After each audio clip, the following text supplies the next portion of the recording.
Now for some family history, which will end with the efforts that Dad went to make sure that the SBP for Nancy was on solid footing before he died. And he passed the baton to me. But first, let's look at his earlier history. He was in World War II. First, he went to Harvard University. And what's interesting, uh, while Harvard was, he talked about it was great that he had the privilege and honor or whatever. He was also a good student. He was way more emphatic and emotional. That the U.S. military meant much more to him than even Harvard University. He was in World War II. In France, he flew 61 combat missions in an I think it was L-19 or L-2 or L-4. Lots of stories at the dinner table. Lucky for him, he was not shot and no one close to him was killed. But, and they did kind of get lucky in that they got into combat when the Germans were already kind of beat up. But um, it was serious business. And then he went to Detroit, Michigan, worked in the auto industry. You can see this is a little page I made about him. And as he got older, well, first, he venerated the U.S. military and would talk up the U.S. military quite a bit. That they molded his character and they have all the right values and so forth. And contrast that with what was going on in the 70s and that time, and tried to talk me into going into ROTC. But that was my time was in the wake of Vietnam, so I didn't want any part of that. And he chose the SBP as the vehicle to protect Nancy because he trusted the U.S. military. And given that Nancy was back in Germany, there was always a little bit of doubt in his mind. I won't say doubt like I think it's going to be denied. It's more concern that I need to choose an honorable, honest entity, and there's no one who is more honorable than the U.S. military. And then here are after when he became a little bit ill, and I started to take over more and more of his affairs.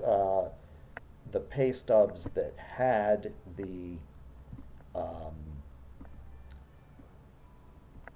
the indication for Nancy were here, and I uh, handled his affairs for the last couple of years of his life.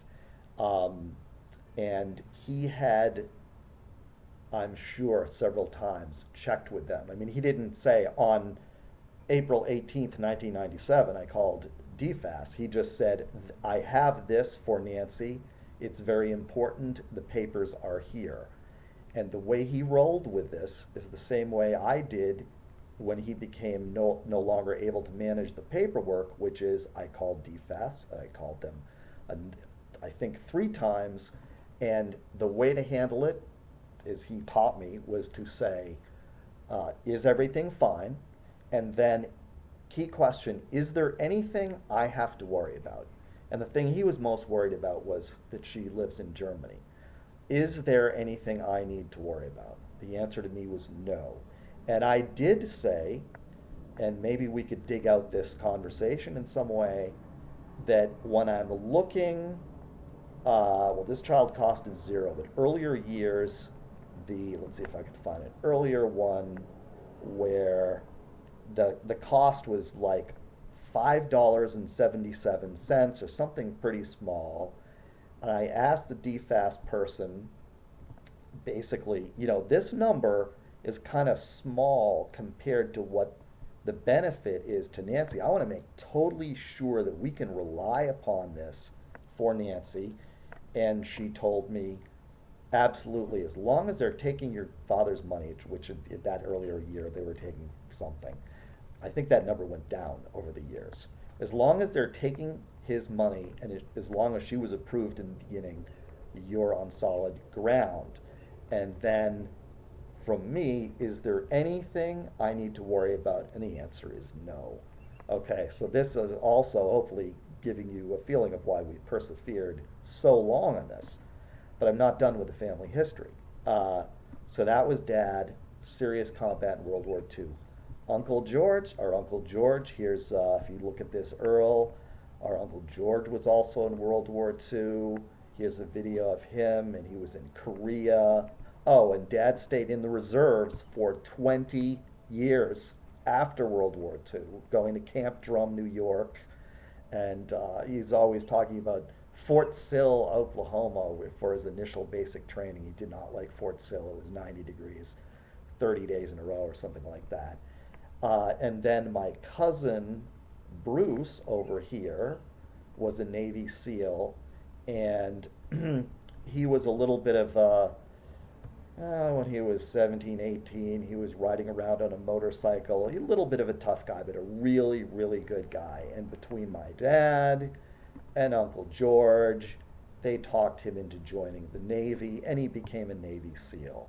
So my point is with DFAS to just brush this off the way they have and be evasive. And in the back of my mind, I'm thinking, did they, I hate to say it this way, but do they have any clue as to the kind of people that they are so denying in such a way? Um, my, it's not like Dad joined the military and was 2 years in Panama and then tried to score some sweet deal. He did his duty and then some.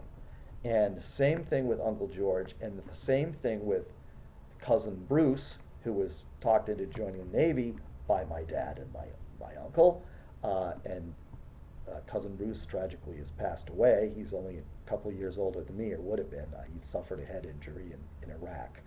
Anyway, all of these people, from Nelson Hermance Jr., the father of Nancy, to my uncle, to cousin Bruce, all had the back of the United States.